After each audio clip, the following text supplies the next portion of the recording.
Hey, welcome! Thank you so much for clicking on this video. But why did you click on this video? Not even 10 seconds ago, you were mindlessly scrolling through your YouTube feed, and then you saw this title and thumbnail, and something in your brain had to know what it was about, so you clicked. But what was that something in your brain? Seriously, tell me, it might get my click rates up. But for real though, we've got a motor cortex, a visual cortex, an auditory cortex. But where do decisions come from? That question got a lot more complicated in the 1960s when a new surgery started being performed on people with extreme epilepsy. It was called a corpus callosotomy or split brain surgery. Yeah, try to guess what they do. Yeah, they split the brain in half. Of course, the brain is already pretty much split in half between the left and right hemispheres, but they're connected at the bottom by a bundle of fibers called the corpus callosum. So yeah, they just kind of cut those fibers. This made it so the two halves of the brain couldn't communicate with each other, which sounds like it would be a huge problem. But believe it or not, they went on to live normal lives. This surgery didn't change people's personalities or ability to function, but there were some kind of weird things that came out of it.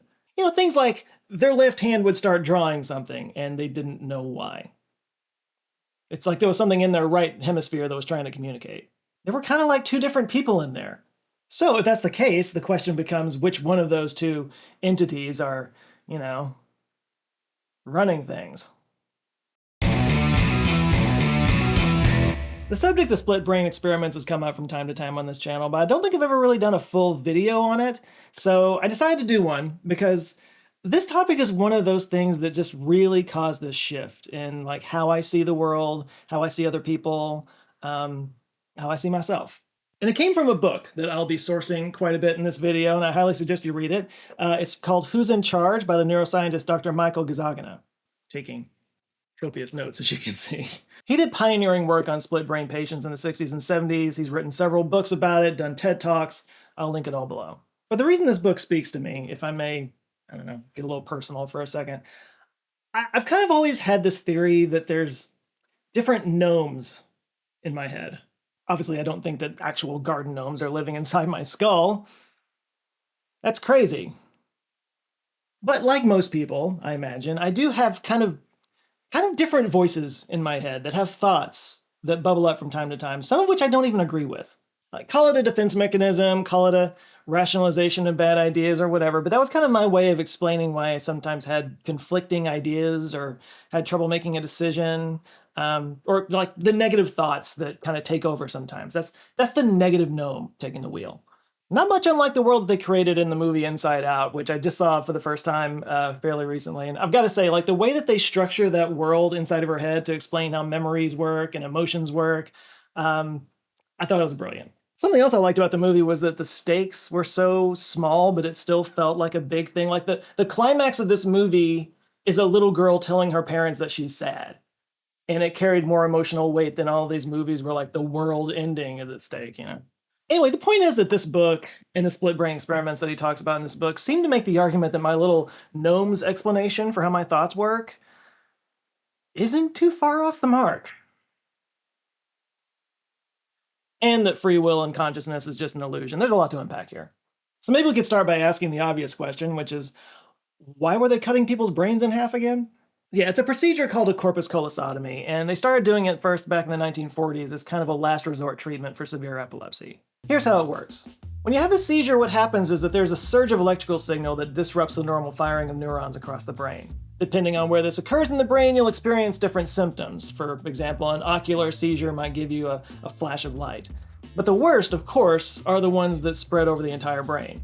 These can lead to temporary paralysis and convulsions, vomiting, basically everything you think of when you hear the word seizure. And in people who get these multiple times a day to the point that they can't even function normally and no treatments seem to stop it, well, the best option is to just contain it. So the corpus callosotomy is done to prevent the signals from spreading to the entire brain, so it stays in whatever hemisphere it started in. Kind of like a surge protector.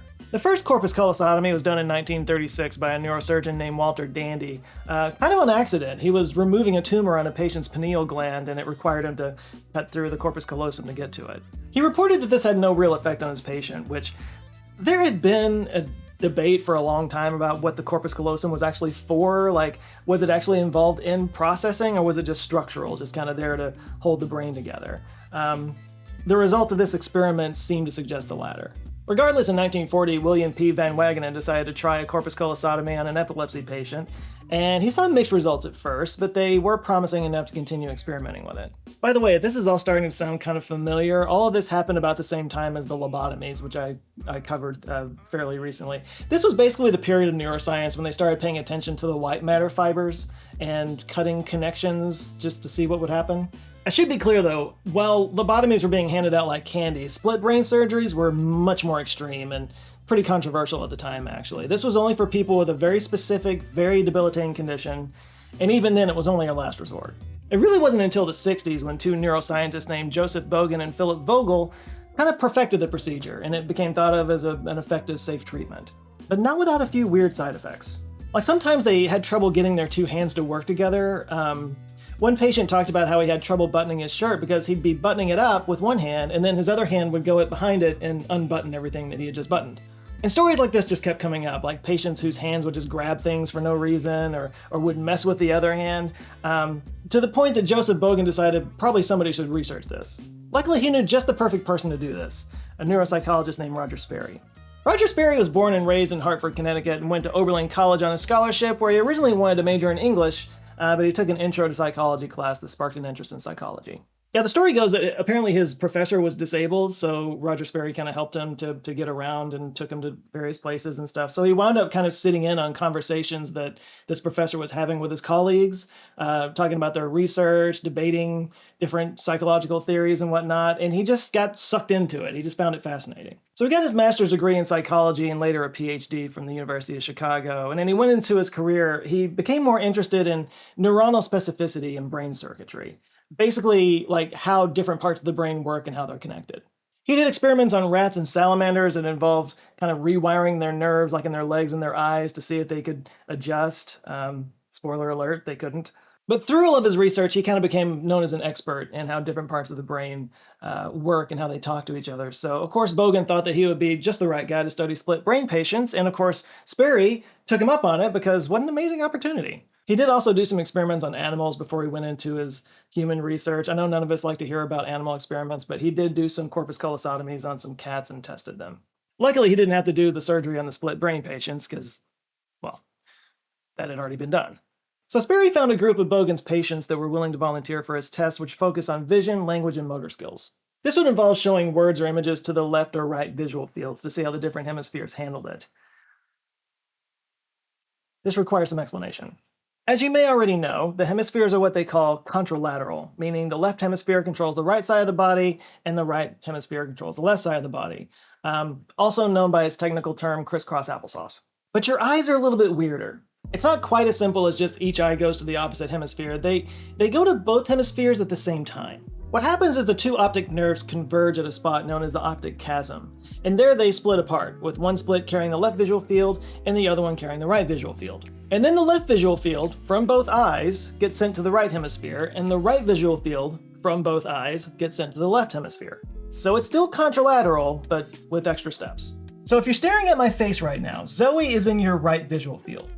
You're seeing her blessing you with both eyes, but it's the left side of the brain that's processing that image. Your right hemisphere literally can't see Zoe right now, but it knows she's there because the left side's sharing that information through the corpus callosum. But what if you don't have a corpus callosum? This is what Roger Sperry wanted to figure out. So he came up with a series of tests along with his graduate student, Michael Gazzaniga, the guy who wrote this book. Sorry, I just have to clarify one more thing before I get into the results of that test. A lot of the basic functioning of the body takes place in what's called the subcortical region. This is an area that's actually shared by both hemispheres of the brain. This includes structures like the thalamus, the hippocampus, the amygdala, and a lot of other things that you probably never heard of. But these kind of handle the basic stuff like motor control, sensory processing, something they call proprioceptive sense, which is basically our sense of our body's position in space. So that's handled before everything gets split up. There's no one hemisphere that controls that. This also includes what Dr. Gazzaniga calls an integrated spatial attention system, which is basically something that directs where the brain pays attention to things. So it's not like you could be doing homework with one side of your brain and gaming with the other side of the brain. That'd be nice though. Anyway, I know that was a lot of exposition, but it's just all stuff you kind of need to know before we get into the good stuff. So here comes the good stuff. So one of the first patients that they studied was a man named WJ. They kept their names anonymous for obvious reasons. WJ's test started out pretty simple. They showed him pictures and words in a right visual field, and then he was able to respond with his left hemisphere. A dog, a car, a spoon, easy. Easy because the language center is on the left side of your brain. But when they showed an image in his left visual field that went to his right side of the brain, he claimed that there was nothing there. Now, this was a really big moment because up to this point, there was still a bit of a debate around how much the corpus callosum controlled the flow of information between the two hemispheres. And this seemed to be indisputable proof because it wasn't that the right hemisphere couldn't see the object, it could see it just fine.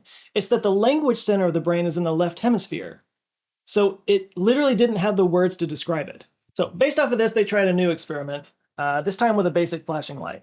So what they did was they put his hands under a barrier so his eyes couldn't see his hands. And he gave each hand a button. And he told him whenever he saw a flash of light to click the button and then confirm it verbally by saying light. So they signaled his left hemisphere, he clicked the button, he said light. Then they signaled his right hemisphere.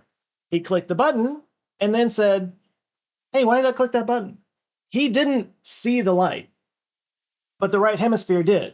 And it was able to communicate that it did, it just couldn't do it with language. It's kind of like the left hemisphere has a voice and the right doesn't. But now they were figuring out how to talk to the right hemisphere. And now things get a lot more interesting. These kind of results bore themselves out over and over and over again with other split brain patients as well. Like in one experiment, the left hand was placed in a box with a handful of objects in it. And then they flashed an image of the object in the right hemisphere, and the left hand was able to feel around and pick out the right object. When they asked the patient why he grabbed that object, of course, he had no idea. And sometimes the patient could just draw the image. For example, they flashed an image of a bike at the right hemisphere of one patient, and then his left hand drew a bike. But think about the experience that the patient is having. He's just sitting there, he's got a pencil in his left hand, and he's waiting for them to flash an image at him. And he's waiting. And then his left hand just draws a bike. These experiments would progress and become more complex over time, and they began to understand just how different their left and right brains really are. You know how we always talk about left brain people being analytical and right brain people being more creative, that whole thing? Well, here's how the two hemispheres are actually different. Basically, the right hemisphere was better with visual and spatial skills, and the left hemisphere was good with language. Like he described an experiment where the patient was flashed a picture of a pattern of colored blocks, and then he had to recreate it. And when they flashed the right hemisphere, the left hand was able to recreate it really easily, so the right hemisphere was really good at that. But when they did that with the left brain, the right hand it really struggled with it. In fact, there's one story of a patient who was struggling to put it together with his right hand, and his left hand kept trying to help. He had to actually sit on his left hand to keep it from trying to help the right hand out to solve the problem. According to Dr. Gazzaniga, quote, the right hemisphere turned out to be specialized for such tasks as recognizing upright faces, focusing attention, and making perceptual distinctions. The left hemisphere was the intellectual. It specialized in language, speech, and intelligent behavior. There were also differences in logic and problem solving between the hemispheres. Like they'd show the right hemisphere a picture of water, and the guy would point to a picture of water. Then they show the picture of a pan, and the guy would point to a picture of a pan. But when they asked what they could do with those two items, the right hemisphere just couldn't quite figure that out. Whereas the left hemisphere knew right away that you put the water in the pan. The right hemisphere also struggled to come up with inferences. Like in another experiment, they showed a picture of a match and then a picture of a wood pile, and they couldn't quite figure out that the next image in that series should be a burning wood pile. And in another experiment, the patient was shown the letter U and asked to turn it into a square using a choice of shapes. And the right brain couldn't do it, but the left brain had no problem. Like the right brain is very literal. Things just are what they are. He uses the example of a box of candy. So like if somebody gave you a box of candy, your right brain would just be like, yes, that is a box of candy. But your left brain will try to figure out why they gave you a box of candy. What this means is that both halves of the brain are experiencing consciousness, but very different kinds of consciousness. As Dr. Gazzaniga puts it, quote, it was becoming apparent that the right hemisphere had its own rich mental life, quite different from that of the left. So right away, we can see that there's not just one consciousness going on inside our minds, there's two. But it actually gets crazier. Turns out, it's actually multiple modules inside each of the hemispheres that can display a kind of consciousness. And they have their own things to say. So you remember earlier when I was talking about, trying to imagine what it must be like for these split brain patients when their left hand just kind of randomly does something beyond their control, how weird that must be. Well, Sperry and Gazzaniga were wondering the same thing. So they began developing tests to see how patients explain these actions. Like the left brain normally has a gigabit internet connection with the right. They're sharing everything. But now it can only get information from seeing what the brain does externally, from the pictures that it points to and the words that it writes and whatnot. And if the left brain is more interpretive and wired to find patterns, what would it interpret from that? Turns out a lot. So in one experiment, a patient was shown a chicken claw to his left hemisphere and a snow scene to his right. He was then asked to choose a picture that related to what he was shown. So his right hand pointed to a picture of a chicken, which obviously makes sense because the guy saw a chicken foot, but then his left hand pointed to a shovel, which makes sense because his original picture was a snow scene. But he didn't consciously see the snow scene. So when they asked him why he selected that shovel, he said, quote, "Oh, that's simple. The chicken claw goes with the chicken, and you need a shovel to clean out the chicken shed." The left hemisphere, without hesitation, came up with a justification for what the right hemisphere chose. It didn't say, "I don't know," which would have been the correct answer. It didn't say, "Oh, maybe it's this, I'm just guessing." No, it confidently declared chicken poop. And this was a result that repeated itself over and over and over again. In another example, the word music was flashed to the left brain and a photo of a bell was flashed at the right brain. He was then given several images to choose from. These images were all musical instruments, by the way, including the bell. So the patient acknowledged that he'd read the word music with his speaking left brain, and then his left hand, controlled by his right brain, picked the bell image. When asked why he picked the bell over all the other musical instruments, the patient said, quote, "Well, the last time I heard any music was the bells banging outside here. There was a church across the street." Again, the left brain, having absolutely no idea that the right brain had seen a bell, confidently came up with a justification. One more example of this was an experiment where they flashed the word red to his left hemisphere and the image of a banana to his right hemisphere. He was then asked to draw a picture with his left hand out of an assortment of different colored pencils, so he picked the red pencil and he drew a banana. But when they asked him why he drew a banana, he said, quote, "It was the easiest to draw with his hand because this hand can pull down easier." Which, by the way, makes absolutely no sense, but that's what the interpreter came up with. And this was the name that they gave it, by the way. They call it the interpreter module. They also found the interpreter module hard at work explaining emotional triggers. So, for example, in one experiment, they showed the right hemisphere a scene from a fire safety video where a guy gets pushed into a fire, and the patient just reported that she only saw a white flash, but then afterwards she noticed a change in her mood. She said, quote, "I don't really know why, but I'm kind of scared. I feel jumpy. I think maybe I don't like this room, or maybe it's you. You're getting me nervous." In another experiment with a female patient, they flashed the picture of a pinup girl to her right hemisphere, and then, without knowing why, she kind of snickered a little. And when they asked her why she was laughing, she said that they had a funny machine. Like, have you ever had a random mood change? Like, suddenly you just get angry or sad, and you don't know why? There's stuff going on in there. And in case you haven't noticed, in every single one of these examples, the interpreter module was wrong. Often confidently wrong. It got limited amount of information and assumed it knew everything about it. Might as well call it the Dunning-Kruger module. And yet, this module is kind of running the brain, or at least navigating our thoughts. Its further testing revealed that the interpreter module is just one of multiple modules in the brain, all of them kind of black boxes. Like, we don't really know how they make their choices, but they make choices, and then the interpreter module justifies it.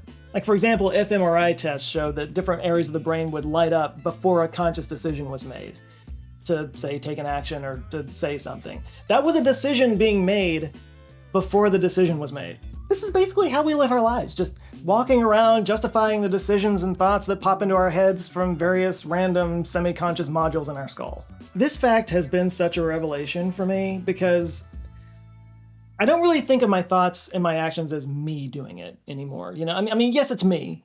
I'll get to the theory of mind around it in just a second, but it's a lot easier to look at your thoughts and beliefs objectively if you don't think of it as being part of you. Like, when I have a thought that comes up, I don't know where it came from, so I can just ignore it if I don't like it. It's not tied into my sense of self. My ideas aren't my identity. And it's a lot easier to change your mind on something if you don't have it tied to your identity. Also, once I understood that our brains are just constantly justifying things, just justification machines, basically, I find myself often just kind of pausing and asking myself, like, what am I justifying right now? It's usually when I'm procrastinating on work. Like, here's a crazy thing that we do. Have you ever noticed, like, that you felt anger or annoyance at someone after you've hurt them in some way? We've all done it. We hurt people's feelings. We failed to live up to a promise, betrayed someone. It happens. That's life.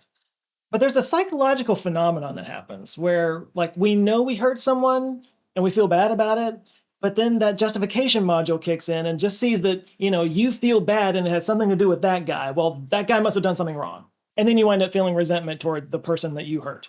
which is crazy, but we all do it. We are constantly justifying bad behavior and bad habits in the service of comfort or protection or just a dopamine hit. That's normal. It makes us human.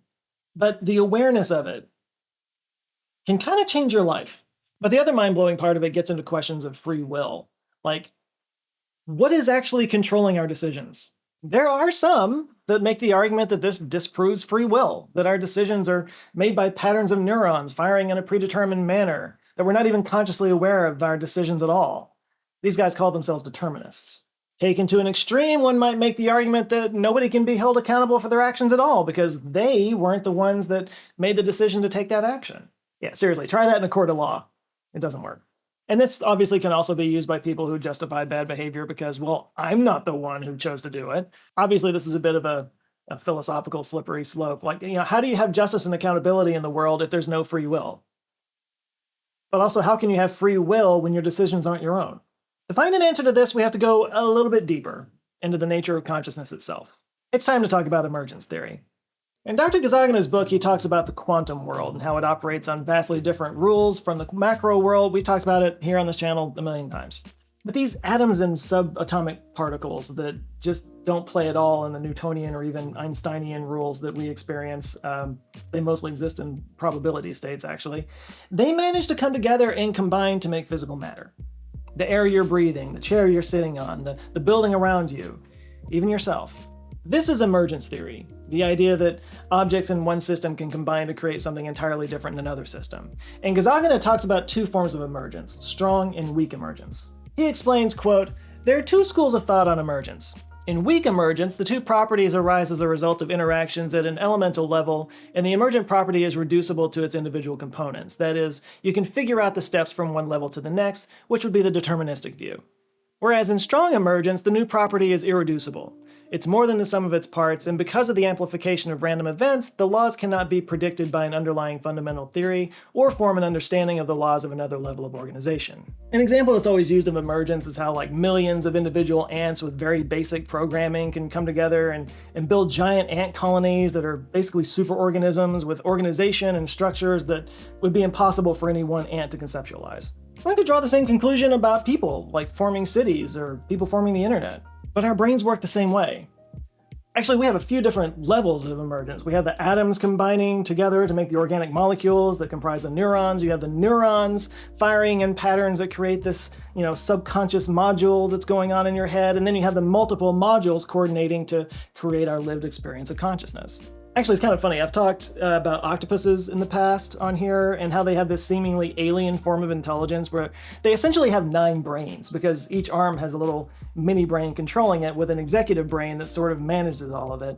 It's like a hierarchical brain system that I've always thought was fascinating because it's hard for us to even conceptualize that. But it turns out, in a lot of ways, our brains work pretty much the same way. We have multiple semi-conscious modules that coordinate at times and jockey for position at times, with an executive justifier module that takes in all their signals and tries to make sense of it. And again, determinists would look at this and say that it's all pre-wiring, we have no conscious control over it, we are basically that guy from Men in Black with the Christopher Walken looking alien on his head. Drink the coffee. So yeah, our feeling of free choice and agency over our actions is a bit of an illusion. Except, hold on, that doesn't make sense, does it? If our thoughts and actions are hardwired and controlled by some wizard behind the curtain, then how do we explain neuroplasticity? How do we learn new skills? How do we get better with practice? The fact is, according to the book anyway, consciousness is a result of both bottom-up and top-down causation. We are simultaneously making decisions on a subconscious level, but also shaping those decisions at a conscious level. It is possible. It's not easy, but it's possible to change a pattern of negative thinking by being aware of it and replacing negative thoughts with positive thoughts. We do have, to various degrees, conscious control over our emotions and thoughts. In Dr. Gazzaniga's words, quote, "Action is made up of complementary components arising from within and from without. That is how the machine, the brain, works. Thus the idea of downward causation may be confusing our understanding. What is going on is the match between our ever-present multiple mental states and the impinging contextual forces within which it functions. Our interpreter then claims we freely made a choice." I guess to put the question of whether we have upward or downward causation in simpler terms. Maybe both is happening at the same time. So, do we have free will? Yes and no. A lot of our decisions, it seems, are hardwired and out of our control, but ultimately we do have conscious control over our actions. We do have agency. This isn't a get out of jail free card. Sadly, if you want to commit a crime and get away with it, you're going to have to do it the old-fashioned way. Be rich. Anyway, there's a lot more in this book that I couldn't fit into this video. It goes on into how our brains work socially, how we have mirror neurons that cause us to mimic other people subconsciously. It's a fascinating book and definitely worth a read. I'll put a link down in the description. But again, for me, there's actually something kind of freeing about the idea that there's a lot going on up there that I don't have control of. I don't have to beat myself up for my thoughts. I'm able to give myself a little grace when I mess up. It's just a much better headspace for me. Yeah, ironically, the idea that I'm not totally in control is kind of freeing. It gives me objectivity and it makes me a lot less reactive. I truly believe that my life has been made better by having this understanding. And that's why I talk about it so much. That's why I made this video, because I genuinely think it can help you too. And even at a societal level, like if everybody had this understanding, I think we would be a lot better to ourselves and we'd be a lot better to each other. Something else I can honestly say has made my life better is developing new personal hygiene habits. Specifically, when I stopped using cartridge razors and started shaving with this bad boy, the Henson razor.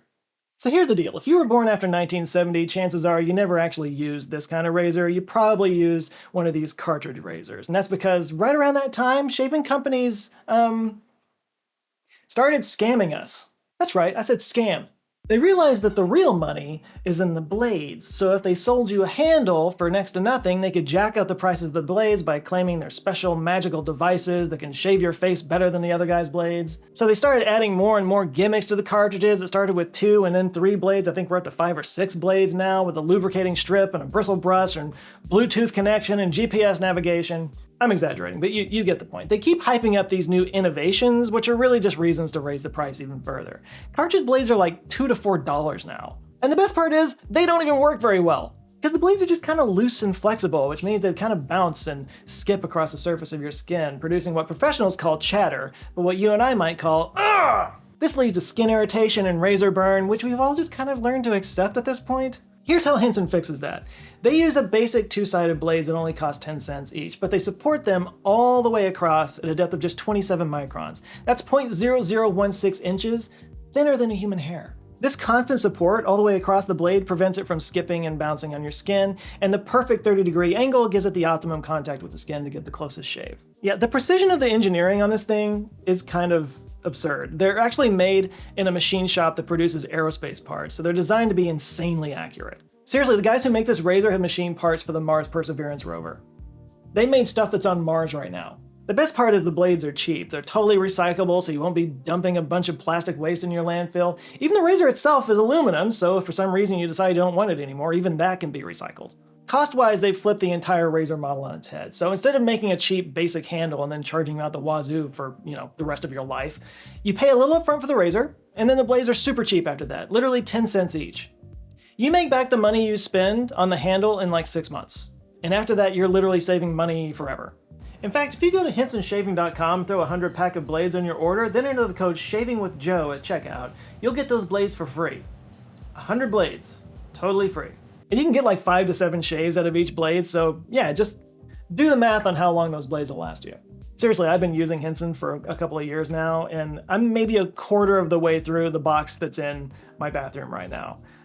You literally won't pay another dime on shaving for a couple of years after buying a Henson razor. It's just a much smarter choice. So speaking to whatever brain module is making your decisions, go check out Henson Shaving at hensonshaving.com. They've got razors in a variety of colors. You can splurge on a titanium version if you want. And yeah, use the code SHAVINGWITHJOE for the free blades.